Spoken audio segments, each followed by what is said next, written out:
Thank you. Good morning, everyone. Sige, bigyan niyo lang po ako ng pagkakataon para mag-set up ng bahagya.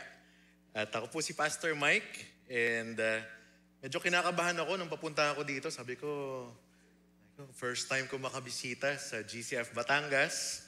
Matagal na namin napagkikwentuhan. Ilang buwan na rin namin napagkikwentuhan ni Pastor Hizon yung tungkol sa pagbisita dito. At every time I get to preach God's Word, medyo kinakabahan talaga ako. And I think that's okay, right? Pero nung nakita ko, sabi ko, uy, parang kakulay ko yung worship team today. Di naman kami nag-usap. Sabi ko, parang I feel so at home. Tapos tinignan ko si Pastor Hizon, tapos si brother kanina. Sabi ko, paano yung magkakahawig kami ng cut ng hair? No?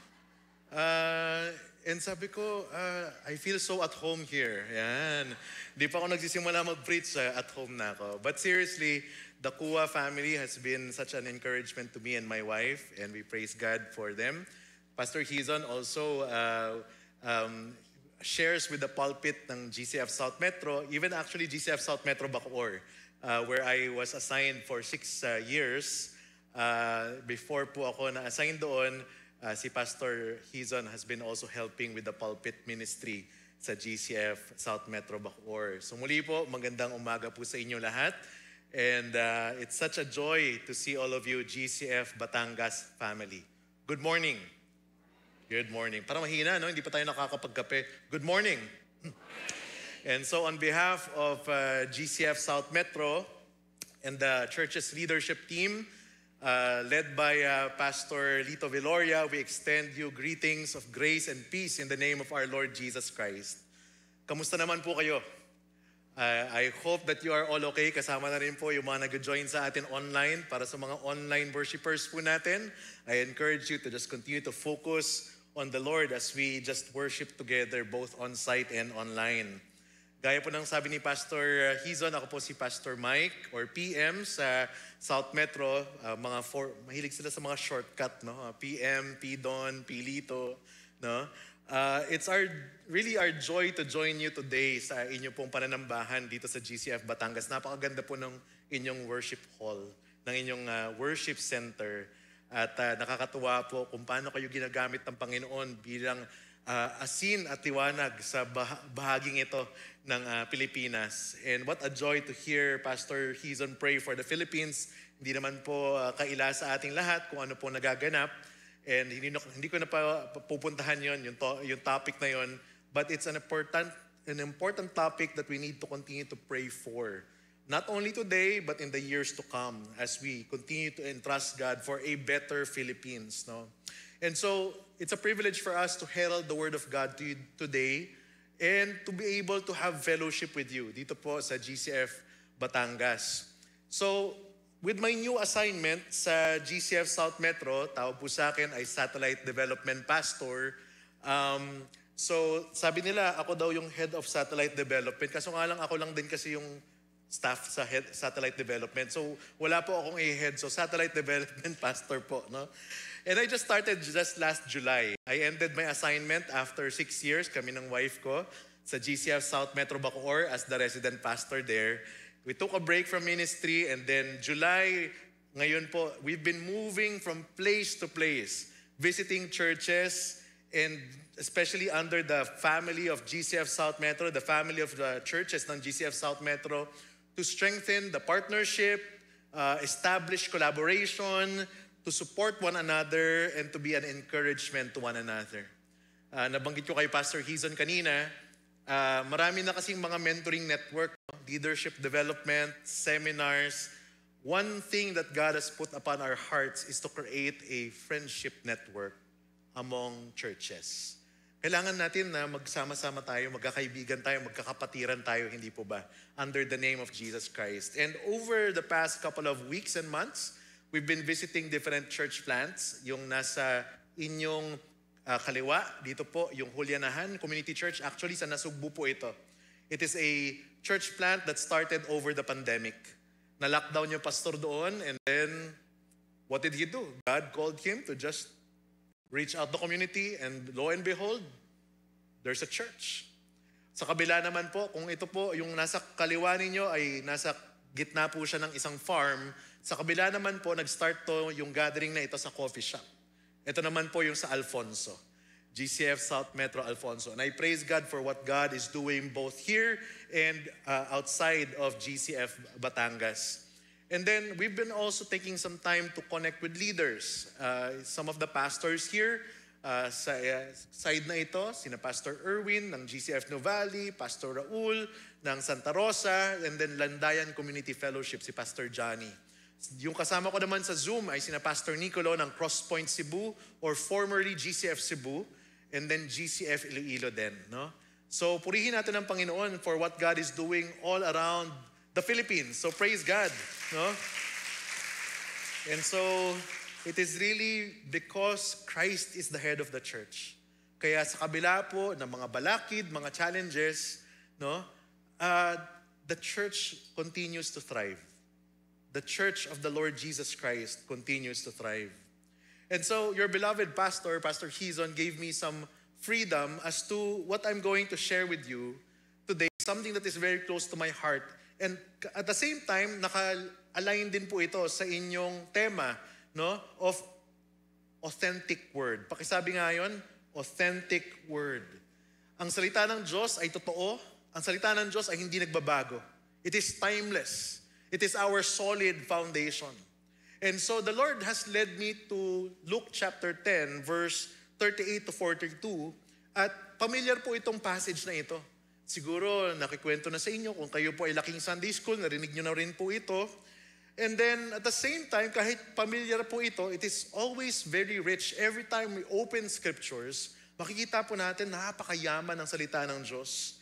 And so the call for us is to behold Christ, to focus on Christ, to pay full attention on Christ, na siyang pumagitna sa ating mga buhay. So let me pause here and invite you to stand up as we open scriptures together. And we will be reading together from Luke chapter 10, verses 38 to 42. Luke chapter 10, verse 38 through 42. If you can read along with me, that will be great. And then mamaya po, habang tayo po ay nagbubulay-bulay sa salita ng Diyos, you can turn to your Bibles, mark some words, make sure na kung ano po ang dinideposit sa atin ng Panginoon, sa puso po natin, tandaan po natin yon para may baon po tayo sa panibagong linggong ito. So join me in reading Luke chapter 10, 38 through 42. 1, 2, 3, go. Now, as they went on their way, Jesus entered a village, and a woman named Martha welcomed him into her house. And she had a sister called Mary, who sat at the Lord's feet and listened to his teaching. But Martha was distracted with much serving. And she went up to him and said, Lord, do you not care that my sister has left me to serve alone? Tell her then to help me. But the Lord answered her, Martha, Martha, you are anxious and troubled about many things. But one thing is necessary. Mary has chosen the good portion, which will not be taken away from her. Praise God for the reading of His Word. Manatili tayo saglit and let's pray. Panginoon, kami po'y muling lumalapit sa inyong banal na presensya. Salamat po sa inyong banal na salita. Thank you for your authentic word. Thank you for your faithfulness in the GCF Batangas family.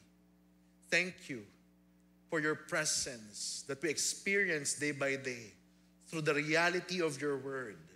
Salamat dahil ang inyong salita, it is both timeless and timely. So today, God, I pray that you will use all of us, not only me, pero lahat po sa aming makikinig. Gamitin niyo po, buksan niyo po ang aming mga puso, kaisipan, aming mga tenga, that we will not just be hearers of your word, but doers also. Help us, transform us, O Holy Spirit, so that we may live lives that honor you. And so we pray that the meditations of our heart, the words of our mouth, be acceptable in your sight, O God, our Lord, our rock and our Redeemer. In Jesus' name, amen. Amen. Maupo po tayong lahat. Meron pong isang libro na kung saan talaga nakatulong siya sa akin over the years of ministry. Mukha po akong bata, pero 13 years na rin po akong pastor. No? Awa po ng Diyos, God has been so patient with me, transforming me from year to year, day by day, moment by moment. At isa po sa mga libro na ginamit ng Panginoon para talagang mangusap sa talagang kaibuturan ng puso ko ay yung tinatawag na Emotionally Healthy Leader by the author named Peter Scazzero. And so, ito pong si Peter Scazzero, ginamit niya isang 16 items na self-inventory. It talks about our spiritual walk and the emotional health of the leader. And so, allow me to quote 3 out of the 16 items. So, hindi ko na go through yung 16 items na yun. Allow me to just go through 3. And then, isipin natin kung kamusta ba tayo. We are not here to grade one another. We are not here to judge one another. I will not even ask you anong grade mo para sa sarili mo. But between the rating of 1 as the lowest, 5 as the highest, isipin po natin, alin ba ako dito? So for example, una, no matter how busy I am, I consistently practice the spiritual disciplines of solitude and silence. Kung tayo ba ay napaka-busy, no? Pumunta tayo, may trabaho, may eskwela, may mga business, o may anuman pinagagawa natin. In the midst of all that, nakakapag-quiet time pa ba tayo? So let's assess. Between 1 to 5, 1 as the lowest, 5 as the highest, ano ako? Right? Isipin lang muna natin. No? Just think. Pangalawa, I measure the success of planning and decision-making primarily in terms of discerning and doing what God's will is, instead of merely external results. For example, business. Kung tayo nagbe-business, hindi lang tayo nakasalalay sa number of sales, sa cash flow, or sa pagdating po sa eskwelahan, sa taas ng grades. Importante lahat ng yon. Pero what matters to you most ba ay yung makita ang kalooban ng Panginoon, mangyari ang kalooban ng Panginoon sa buhay natin. How are we at that? Between 1 to 5. 1, 2, 3, 4, 5. Think about that. Pangatlo, I take sufficient time to process difficult emotions, gaya ng pagkagalit, pagkatakot, pagkalungkot. Kamusta po tayo doon? Or kapag tayo po ba ay may sumingit sa atin kapag tayo ay nagdadrive, or nagmamaneho, or may, diba, nasa pila, may sumingit sa atin, automatically, ang knee-jerk reaction natin ay magalit. Or kapag dumating na yung tinatawag nating Judith, kilala niyo? Judith? Si Judith. Pagka nangangatok na si Judith, no? Si Judith, yan. Kamusta tayo? Binabalot ba tayo ng takot, stress, sadness? Lahat na lang ba ng balita na nakikinig na napapakinggan natin, it just brings you so much sadness. Do we have time to actually process it? Between 1, 2, 3, 4, 5, what's your score? Think about it. And how did you do in this assessment? No matter what score you gave, mga kapatid, and we were, again, as mentioned, we are not here to judge one another.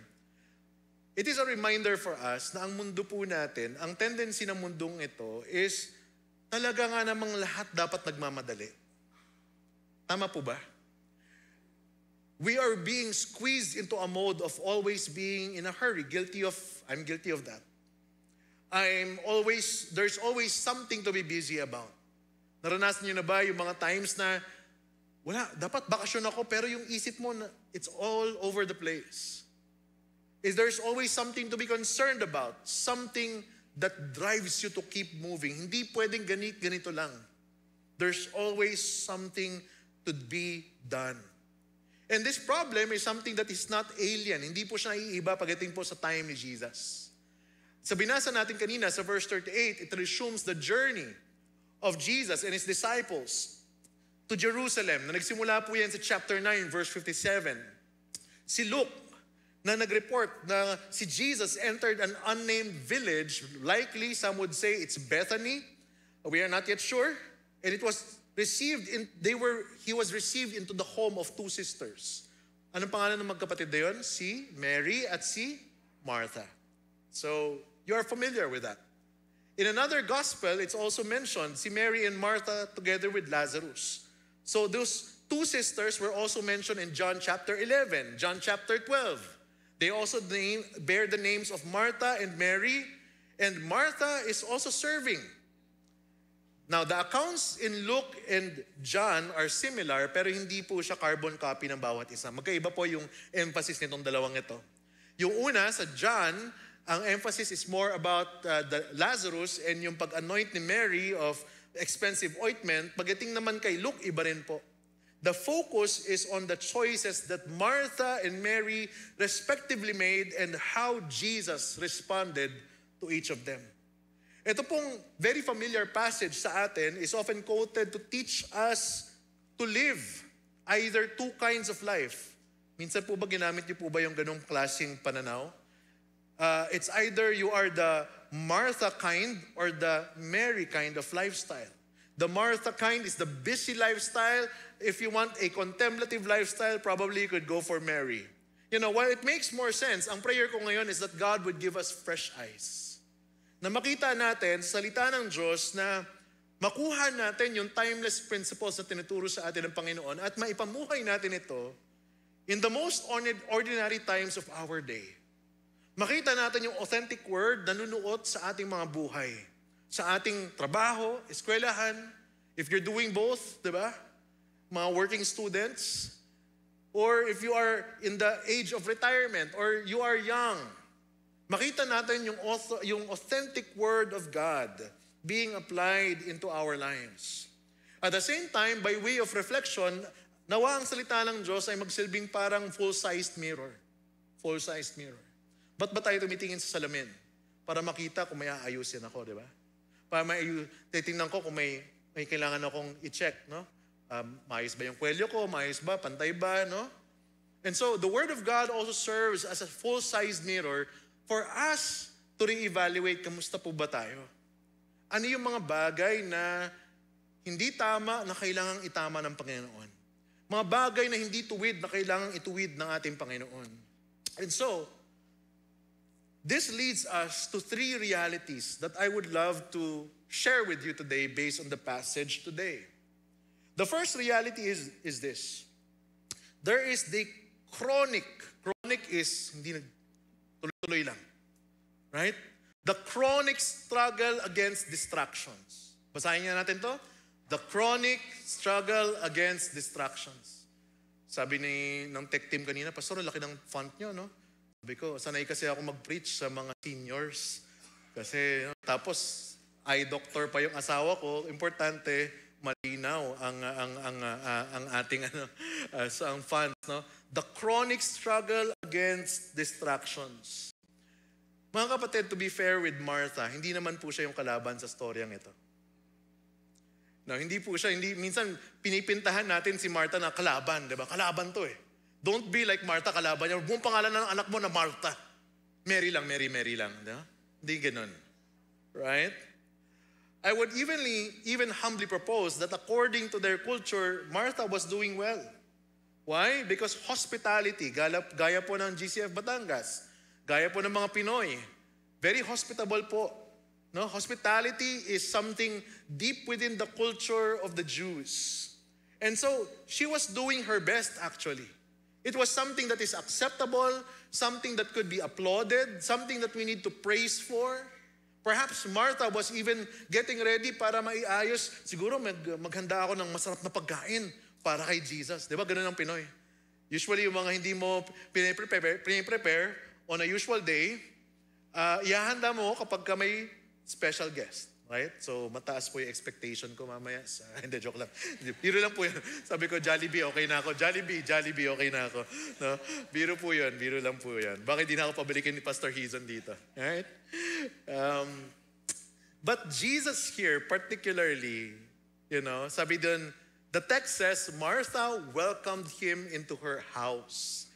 And then she had a sister called Mary who sat at the Lord's feet and listened to his teaching. And Martha was distracted. Marka nga yung salitang distracted dyan sa inyong mga Biblia. The word distracted, when translated, is you are being pulled away. You are being pulled away. So when you are distracted, something is pulling you away. Right? Minsan, naranasan nyo na ba kapag may nagpe-preach, biglang, Shopee! Diba? May mga o kaya, diba? Lazada, bigla na lang yung Lazada. Those are things that pull away. They distract us. Right?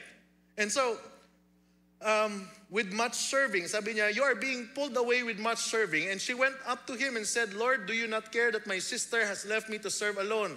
Tell her then to help me. And then Jesus tenderly responds. So hindi ko nararamdaman as I read this passage, it's not, Jesus is not as if parang papagalitan niya si Martha.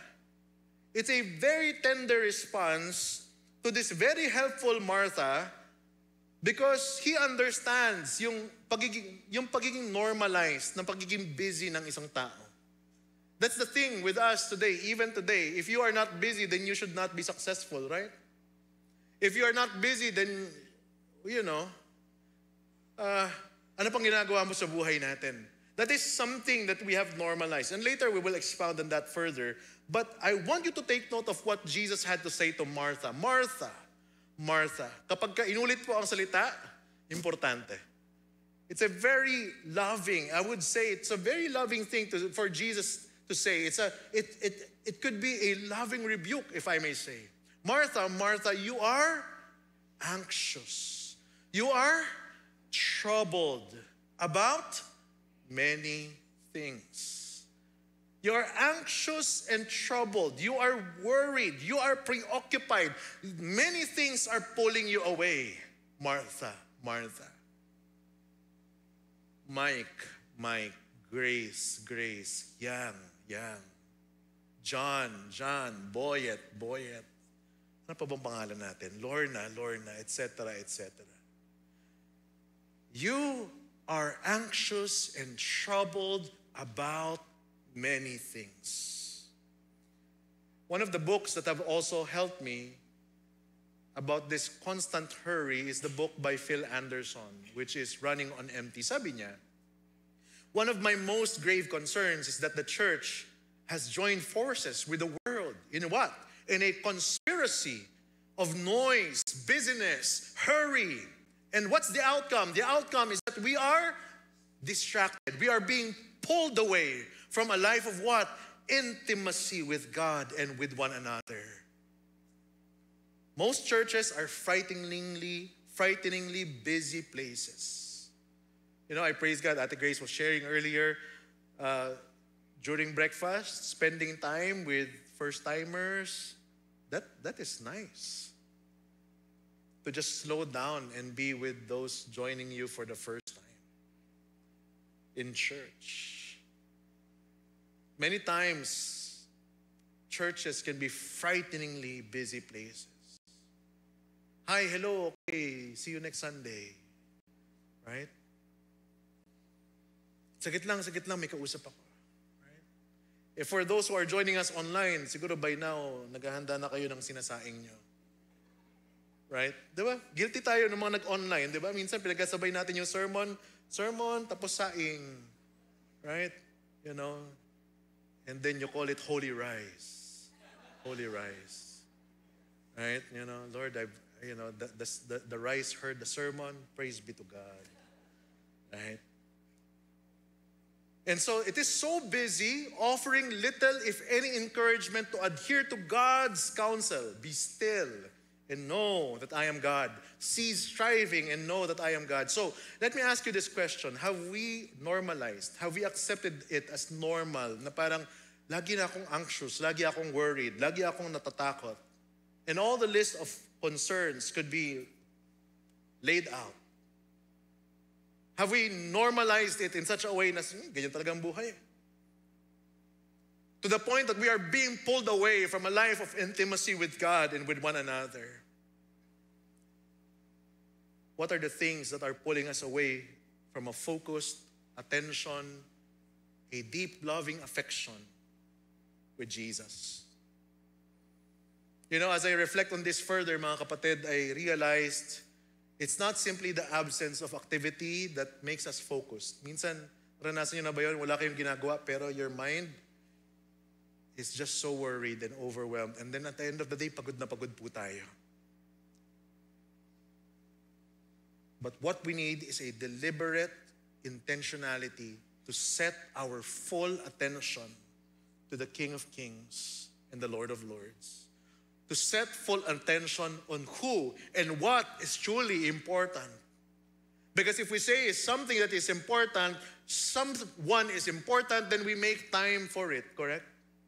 We arrange things in such a way now we can focus on it. Pastor Edmund Chan said, busyness is really part of life. The problem is over busyness and being under-connected with the Lord. We could be meaningfully busy, mga kapatid. The tech team over there is doing their best to be busy so that we can have a wonderful time of worship. The ushers are helping here, meaningfully busy, welcoming everybody. We are busy, but to be meaningfully busy is quite different from overly busy and at the same time being under-connected, pulled away, distracted from what the Lord wants us to learn and to do. But praise be to God, we are a people of hope. Amen. May pag-asa po. Tayong mga anak ng Diyos, may pag-asa. Despite the chronic reality, the chronic struggle of distractions sa buhay po natin, there's a second reality that the Bible teaches us. From recognizing what pulls us away, we need to discover the second reality, which is the clarion call or the echoing call, the resounding call. The invitation for us to stop, to look, and to listen. Stop, to look, and to listen. Martha, Martha, you are anxious and troubled about many things. But one thing is necessary. Mary has chosen the good portion, which will not be taken away from her. Now, this seemingly objective statement is actually the description of a model disciple during their time. Somebody who sits at one's feet is a classic description of a disciple under the training of a rabbi. To sit at one's feet. Makikita rin natin yan sa time ni Elisha, sa 2 Kings, or a time moving to the book of Acts. Binanggit din yan to describe Paul with his rabbi Gamaliel. In one commentary, it says, hearing the word, listening to what he said is even more important because hearing Jesus' word in Luke and Acts is the critical and complete human response to divine revelation. The Greek tense being used here, sabi ni James Edwards, in verse 39, means that Mary is absorbing the word of Christ. You are absorbing the word. Maybe kung mahilig kayo magluto, you are marinating on the word. Nanunuot. Kung mahilig kayo magkape, you are brewing on the Word of God. Hindi siya minamadali. You are absorbing the Word. And I pray that Sunday through Sunday, you would pray for our hearts. Na Lord, may my heart absorb your Word today. But not only Sunday, maybe the following day. Lord, kinakatakot ko yung Lunes kasi busy na naman. Pero Lord, ang panalangin ko, ma-absorb ko yung tinuturo mo sa akin mula sa salita ng Diyos. Pagka Miyerkules, pag umapak na ng Miyerkules, parang automatic palapit na ng Biyernes. Minsan nagsiskip na tayo. Parang, naku, Miyerkules na. Iniisip ko na kung anong gagawin ko sa Huwebes, all through the weekend. Lord, still, I want to absorb. I want to marinate upon your word. Preparations, hospitality, they are vital. Importante po yan. Meetings, ministry, activities, they are important. Kaya tayo nandito, tama po ba? But we need to constantly remind ourselves to stop,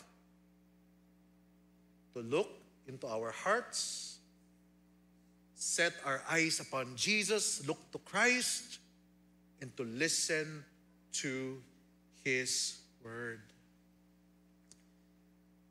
2 weeks ago, almost 2 weeks ago, and before I go there, this is a good reminder. Jesus being the center, reprioritizes and reorders the entirety of our life. Amen? About 2 weeks ago, we had this Bureau of Corrections, new personal training. So kung alam niyo po, yung GCF South Metro, medyo malapit po siya sa Bucor, no? Along Daang Hari. And so, the group asked us if we can train their new personnel sa tema po ng heart of a servant leader. I think you're doing well in your ministry also with the uniformed personnel, yung mga under training, right? Sa airbase, sabi ni Pastor Hizon kanina. And so ito sa Bucor. So we met about 130 of the new personnel. By November, we will meet another 206 kasi 1,000 sila. So medyo in increments natin silang binimit. And you know, in the midst of all this, all the things that we have been learning, may isang bagay din tayo na hina-highlight dito sa heart of a servant leader. And what is that? The unseen foundation of the person. Sino ba tayo kapag walang tumitingin sa atin? And so we use that as a bridge for us to be reminded na we need to guard our walk with God. If we don't have a relationship with Jesus yet, then this is the time to enter into that relationship with Jesus. But if you are already there, then you need to guard that. We need to fight for that. We need to cultivate that. We need to grow that. Kasi hindi po siya automatically nangyayari. Kailangan nating ipaglaban. And even in this kind of setting, hina-highlight din po natin yung importansya ng close communion with the Lord. Amen? Kailangan po sa bawat araw, bawat pagkakataon, hina-highlight natin ang importansya ng pakikinig at hayaan natin na ang Lord ang magbago sa ating mga buhay. Mary, in the text that we have read, has made Jesus central and primary in His life. Kaya kanina, binanggit ko to, Jesus being the center, reprioritizes, reorders the entirety of our life. Si Mary, ganun din siya. She chose the good part. For it alone determines our life of discipleship and service. And it shall not be taken away from Mary. It shall not be taken away also from you. Ipaglaban po natin yan at hingin natin ang tulong ng Panginoon to guard our walk with Him. Question for all of us. When was the last time that we truly marinated in and absorbed what God is telling us? Or let's say, basta ako ngayon, para saan ba dito? Para saan ba dito yung para sa akin? Saan ba yung topic na maganda? Minsan ganun tayo, no? But then, we need to let the Word of God speak for itself. Hayaan natin ang Panginoon, day by day, Sunday through Sunday, na baguhin niya tayo as we go through one page after the other. Alam niyo po mga kapatid, Jesus Himself was a busy man. Tama po ba? You know? Yet He was clear on His priorities. He was clear on His call because He had a well-calibrated spiritual compass that leads Him to the right direction. He also served to the point of exhaustion, but many times in Scripture, anong ginagawa niya? He would go to a solitary place to be alone, to pray. He would go to the mountain to pray, to rest, and be apart for a while. Kaya totoo po, yung chronic struggle against distractions. Yet at the same time, totoo rin po, yung clarion call, yung resounding call to stop, look, and listen. But then, all throughout the Word of God, we also have this invitation. There is this caring invitation of our God who speaks.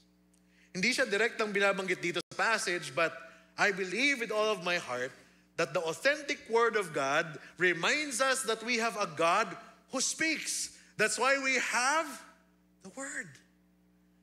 He wants to speak. He wants to reveal Himself. Gusto niya pong ipakilala ang kanyang sarili sa ating lahat so that all people would know that there is no other name apart from the name of Christ, that one can be saved. Beloved, God's authentic Word is a reminder for all of us that we have a God who speaks and He loves to be in communion with all of us. At wala po siyang pinipiling tao. Here in the Gospel of Luke, if you would go through the entire Gospel, makikita po natin, Jesus speaks to the one who is sitting at His feet. He would speak and congregate with women, with Gentiles, with Samaritans. At kung familiar po kayo sa Jewish culture, ito po yung mga taong nakabababa sa kanilang society. And some of them are even called outcasts. Even the rabbis during their time, they would say, I thank the Lord that I am not a woman. That's what they say. Because mababa po ang kanilang tingin sa mga taong ito. Yet, Jesus broke down those walls. Why? Because we have a God who speaks. And He invites us to be in communion with Him. Jesus could not be stopped. He loves to reach out. He loves to speak to people from all walks of life. That's why the call for us is to behold Him, to focus on Him, to pay close attention to Him. The Gospel of Luke teaches us that the kingdom of God inaugurated by Jesus is not reserved simply for one group alone, no? But He is so open to an intimate connection, intimate communion, intimate conversation, intimate relationship. Both the Jews and the Gentiles, the slaves and the free, the male, the female, the rich and the poor, the young and the old. Everything in between. Ganun po kaseryoso ang Panginoon natin when it comes to our relationship with Him. If binabaliwala po natin ang relationship natin with Him, let me remind you today, God cares for you. And He invites us back every single day. God cares for you. And He wants to lead your life. God cares for you. Kung ano man yung dinaraanan natin, He wants to lift that burden for us. God cares for you. Alam niya yung mga takot, mga pangarap natin. God cares for you. So we are to just follow Him all the days of our lives. May mga times sa kalagitnaan po tayo, nang takot tayo, nag-aantay tayo, nagiging impatient tayo. But then, that doesn't remove the fact that the Word remains authentic. Because even characters of the Bible, men and women of the Bible, they also went through times of waiting, times of disappointments, times when they got scared, na-exhaust sila, natakot sila, napagod sila, nagkamali sila, yet God is redemptive. Nagbibigay pag-asa ng bagong buhay ang ating Panginoon. Sitting at Jesus' feet is not reserved exclusively for the elite, but it is wide open to those who would hear His word, those who would care to stop, to look, and to listen, who would take up the invitation to focus on Him, to behold Him, to absorb what He says, and to follow Him. And that is why my prayer for us is that we would not lose sight of Jesus. The beauty and the depth of the heart of Christ, no matter how busy we are, no matter how painful we may be going through, no matter how successful you may be, Ang prayer ko is that we will not lose sight of Jesus. Because the reality, mga kapatid, is, yes, there are times mas lumalapit tayo sa Panginoon kapag tayo ay nahihirapan, nasa suliranin tayo. Pero madalas di na tayo lumalapit kapag nasagot na yung suliranin natin, diba? Kapag abundant na, kapag sufficient na, kapag nasagot na yung panalangin, dun tayo medyo naglo-loosen up and then nawawala na sa picture ating Panginoon. So whether you are in pain, whether you are successful, whether you are somewhere in the middle, hinaantay pa natin yung sagot ng Panginoon, we ought to continue to listen to the Lord and to behold Him, to walk with Him, to sit at His feet, to absorb what He has to say. In the year 1740, meron po bang pinanganak ng 1740 dito? There's a theologian by the name of Jonathan Edwards. Jonathan Edwards. He preached a sermon to the children, to his congregation, between 1 year old to 14 years old. Grabe, no? 1 to 14. Sino nasa age na? Age 1 to 14. Yan, siguro nasa Sunday school. Yan. So, during that time, he wrote, so imagine mo, one of the greatest theologians in church history, iisipin mo, ano yung kanyang sasabihing sermon sa mga kabataan, 6 years old, 8 years old, 10 years olds, no?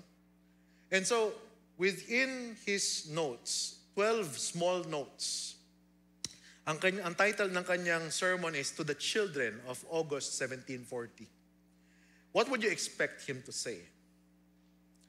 Maybe you would like to take a guess, right? And so, Edward's main point sa mga kabataan was this: children ought to love the Lord Jesus Christ above all things in the world.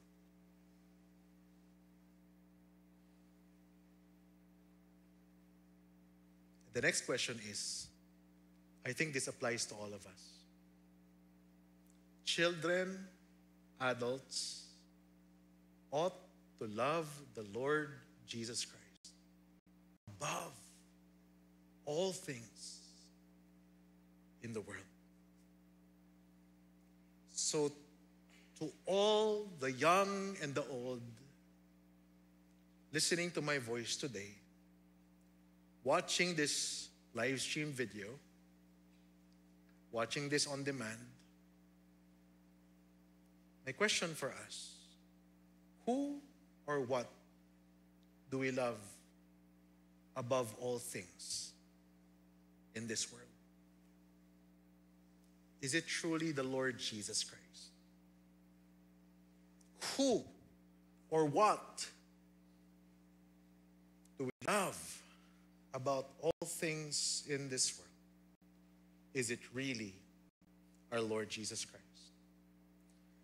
Beloved, we must be clear as to who or what we behold, put at the center, because what we truly care about reveals the true reflection of our heart. Tama po ba? It determines yung direction din ng buhay natin. If Jesus is the one whom we love with all of our hearts in this world, just imagine how different this world would be. Napakaganda nung prayer ni Pastor Hizon kanina. Kung ang ebanghelyo ay manuot sa puso ng bawat mamamayan ng Pilipino, what kind and how does the Philippines look like kung ganun po ang mangyari? That's why we have a job to take seriously. We have something, a message to tell, to call people to behold Christ. But it should start with us. We should behold Christ first and foremost sa ating buhay. Yes, there is this chronic struggle against distractions, yet there is this clarion call to stop, look, and listen. Why? Because we have this caring invitation of a God who speaks. We need to constantly go back to the authentic Word of God so that we can behold and know the God of the Word. And as a way to respond, I want us to reconsider three things as a way of application. Dahil September na, kaya nung pumasok sa September, ano nangyari? Pumasok na rin ang mga Christmas songs, right? And usually people are becoming more contemplative towards the end of the year. So simulan po natin, wag na po natin hayaan na dumating ang Desyembre bago tayo magbulay-bulay tungkol dito. Prayerfully write down on your own time. You can probably take a photo of this. Tago nyo lang po ako. No? Or just revisit this later. Ayan, pakita ko na lang para ayan. Prayerfully write down your non-negotiables in life. Non-negotiables, ito talaga yung top priority. The rest, pwede kong iwanan. No? Maybe try to write down 3 or 5 items. Minsan, 10 yung priorities natin, wala tayong mauna. Wala tayong masimulan. Maybe start with 3. Right? Rank them according to degree and then think about it. Pray about it. Paano ko ba ito ipa-prioritize? Yung marriage ko needs more attention this year, 2026. Yung time ko with my family, yung mga anak ko, yung magulang mo, for example, yung mga kapatid mo, you want to spend more time year 2026. Try to plan it out. Ask God to help you in that journey. Yung Bible reading ko, Lord, tulungan niyo ako. No? Tulungan niyo ako na maging masipag at seryoso to absorb kahit kaunti lamang. Number 2, honestly write down your present distractions or what I call time wasters. Ano yung mga bagay that pulls you away? Right? Determine how you can gradually, take note of the word gradually kasi hindi naman siya overnight.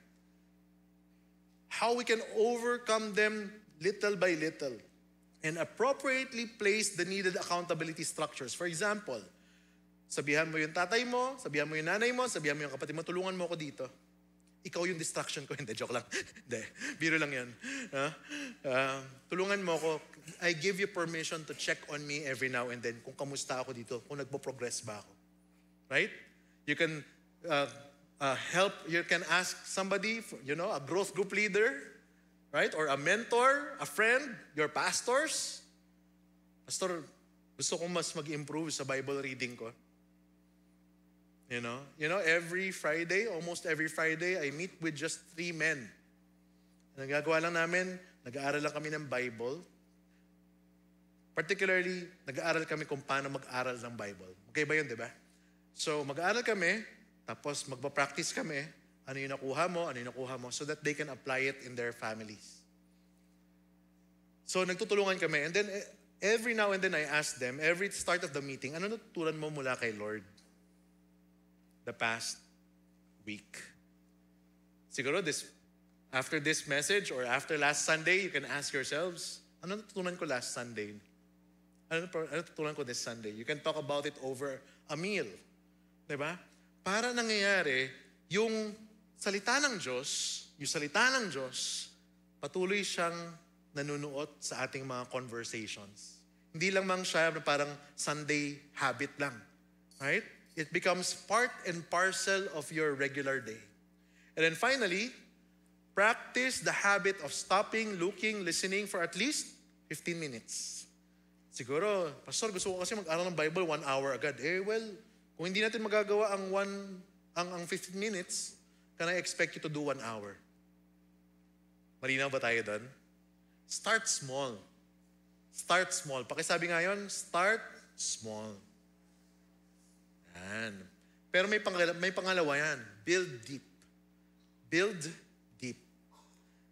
When you start small, you also build deep. Very important yan.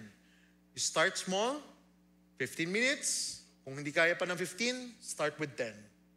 Hanggang sa paunti-unting mas nagiging focus tayo. And as you spend time on God's Word and in prayer, focus just on one verse perhaps. No? I'm not saying that you do this. If you have a certain system already that works for you, good. I'm just saying that if you are exploring some other ways, then maybe this can help. Take note of the lesson. What can you extract from it? Jot down one prayer, one principle, one praise item, and then ano yung invitation sa atin ng Panginoon to act upon as you have read His Word. Amen. So, beloved, as we face this new week ahead, are we ready to behold Christ? May we behold Christ in the challenging days, in the ordinary days. Know Him. Make Him known. Absorb His Word. Stop. Look. Listen. Our God loves to speak to you. Let me pray for us. Panginoon, kami po ay nagpapasalamat sa inyong salita. Salamat sa reminder sa amin, Panginoon, na hindi kailanman na magagawa ito on the basis of our own strength. We need your Holy Spirit, God. We need you to empower us. We need you to change our perspective, our hearts, our habits. We need to change. We need you, Lord, sa bawat araw. And so, God, as we have listened to your word, and as we look at how Jesus interacted with Mary and Martha, remind us of the beauty of sitting at your feet, to turn our eyes upon Jesus, that whatever that pulls us away, we lay it down, so that we can run the race well, so that we can grow deep in you, and that so we can learn what it means to love you more and more, with knowledge, with discernment, so that we may approve what is excellent, and so walk in purity and blamelessness in the day of Christ, filled with the fruit of righteousness, to the glory and the praise of God. May that be true for us, God. Nawa manuot ang mga salita mo sa aming mga puso at kaisipan. Huwag niyo pong hayaan na may isa sa amin dito, Panginoon, na lalabas, na matigas pa rin ang puso. Palambutin niyo po ang aming mga puso. Turuan niyo po kaming makinig sa inyo, Panginoon. And whatever things that we have to lay down before you, we lay it down at the foot of your cross, so that we may walk the walk of life with you at the very center. This is our prayer, Lord. In Jesus' name, amen.